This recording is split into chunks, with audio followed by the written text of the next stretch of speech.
There's my emergency light in front, but that's not what we're going to be doing today.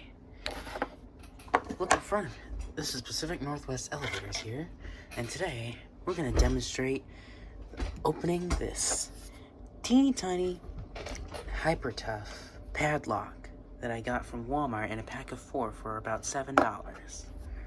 Let's take a look around it. If my camera will focus, it is a very small padlock that is perfect for anything small that you'd like to secure, such as a backpack with enough zippers or something.